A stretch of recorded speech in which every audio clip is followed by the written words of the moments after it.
कौन देश को वासी, तो एक इसमें पूरा भूगोल है।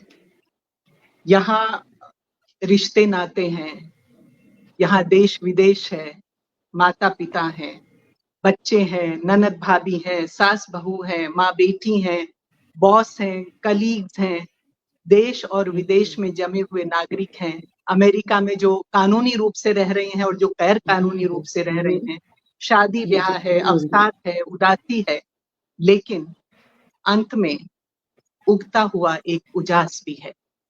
और यही लेखन सूर्यवाला जी की हमेशा ये खासियत रही है। उनके हर कहानी में, उनके हर उपन्यास में वो आपको उदास नहीं करता, भावुक करता है। उदासी और भावुकता में बहुत फर्क है। और ये जो उपन्यास है 2 बार मैंने पूरा पढ़ा है, पहले पन्ने से अंतिम तक, और ये मेरे सिराहने रहता हुआ उपन्यास है।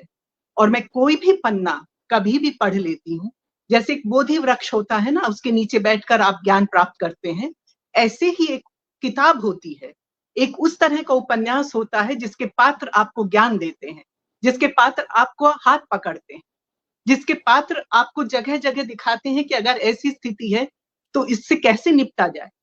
वो आपको समस्या बताते हैं और उसका समाधान भी देते हैं। और पाठक की जैसी मनस्थिति होती है वो वैसे ही ग्रहण करता है। अब जिस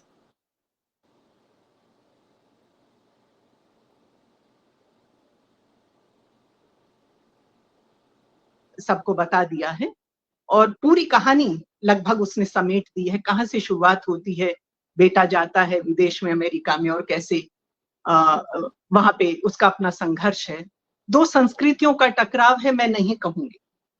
संस्कृति के टकराव से मैं नहीं देखती हूँ। मुझे लगता है वेणु अगर हैदराबाद या बेंगलोर में भी जाता तो भी ये उपन्यास वही रहता, क्योंकि यहाँ सिर्फ विदेश की नहीं है, वो क्योंकि विदेश में है इसलिए उस धरती की बात हो रही है, वहां की अपने संघर्ष की बात हो रही है। लेकिन किसी भी जगह पे कोई भारतीय शहर भी होता तो भी समस्याएं वही होती। और बहुत पहले मैं कहती हूँ कि सूर्यवाला जी की मैंने कहानी पढ़ी थी, चिड़िया जैसी माँ, और उसमें जो है बेटा एक पत्र लिखता है माँ को, और मुझे हमेशा लगता है कि वेणु की डायरी का जो, जिसको कहते हैं मूल कहानी है, जो उसका मूल है, वो चिड़िया जैसी माँ है।